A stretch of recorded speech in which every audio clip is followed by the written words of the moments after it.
So in this video, we're gonna to explore why Russian, Ukrainian, Belarus people, and especially women, are not really smiling. And we are gonna to explore psychological subtle differences and why you should adapt to this culture and what you have to understand. And fortunately, there are some bonuses to know about this, smiling, not smiling, and what happens right now.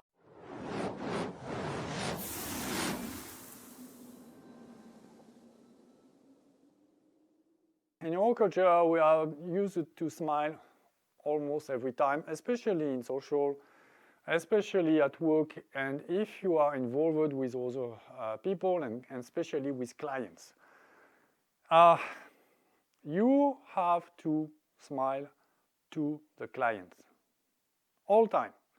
And especially in restaurants, in bars and so on, everybody is smiling to you.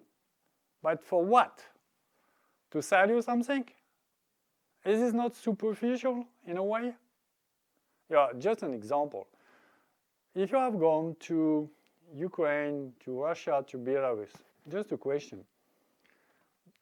Have you noticed that the waitress and waitresses are not smiling? That the cashier at the supermarket is not smiling? And just I have a question for you. I would like to know if all those restaurants and bars in all ex-former Soviet Union are empty, totally empty, and all supermarkets, there is nobody in the supermarket? No, they are full. They are full, and the waitresses and waitress, they are like this, muted. Okay, they just ask you if you want the menu, and they bring everything you need, and that's it. So they don't smile, and it has nothing to do with business, because all those business is still working. So we are used to, in our culture, to such type, but in the Slavic culture, no. Nobody care about this, I mean. So now the point is, you guess what I mean.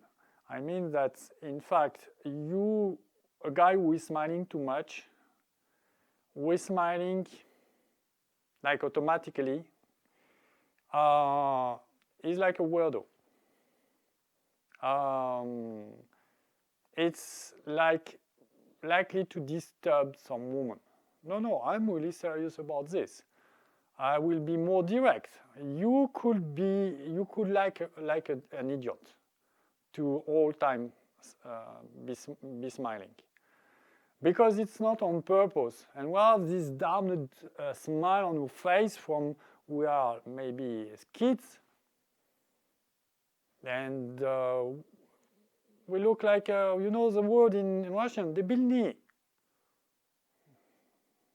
Da. We look like debil. It's like idiot. Idiot in Russian. Stupid. So you would say,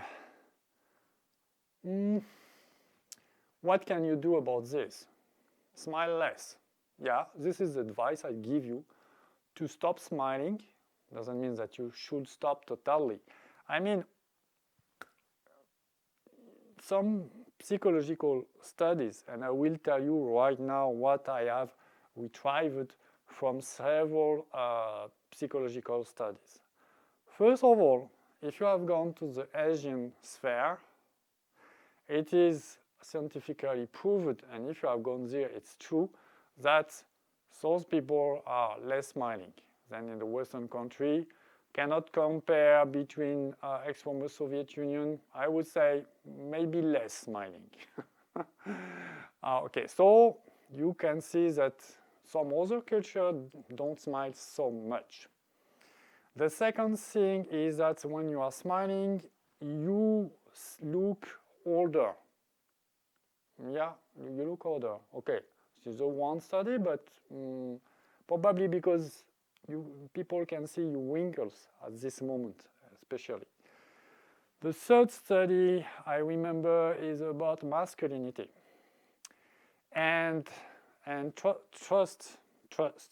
So masculinity is, if you are less smiling, you look more masculine, and you look more serious, which means that when you are in an interview for a job, you're gonna to smile in the very beginning, at the end maybe, but in the middle, you should avoid smile like a stupid guy, okay, stupid waitress, okay, stupid strip teasers, okay, you know, like this. It is clear for men that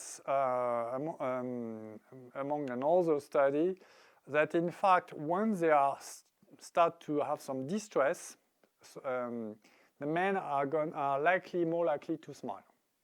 So they probably try to temper their distress by smiling, and especially if they have, I would say, some social anxiety during social, and of course a date is, for me, it's a social, of course.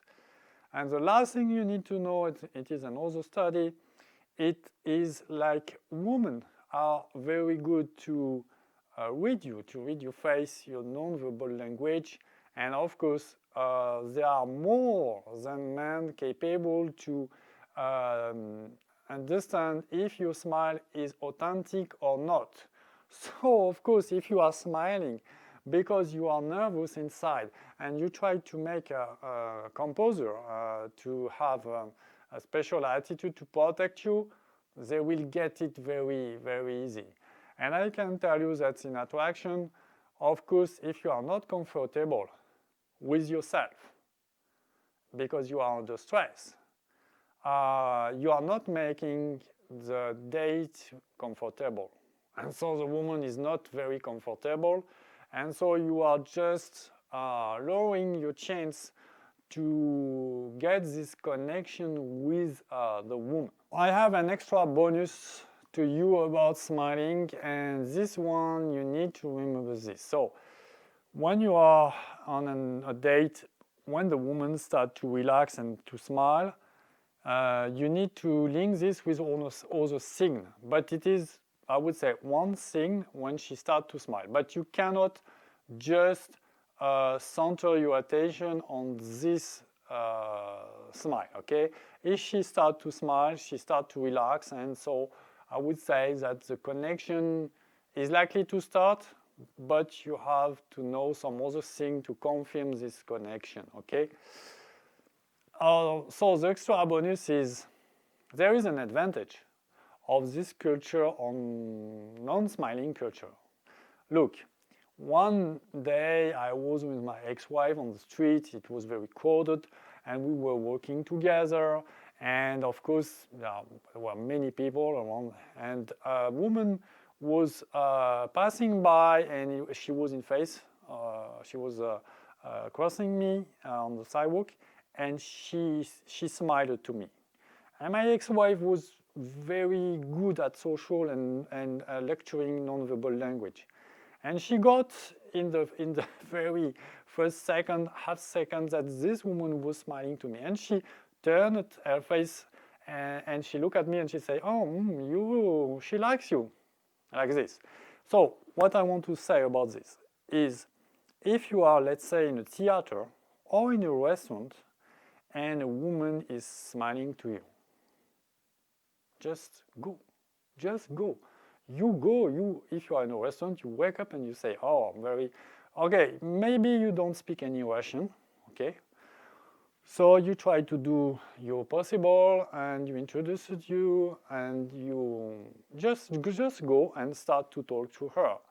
And believe me, even if she speaks very little English, if she's interested in you, she will find her way to connect, okay? So this is a clear thing that if you are in some event and a woman is smiling to you, so it's like a clear signal. So you can go and you can explore maybe it will work, maybe not. Okay.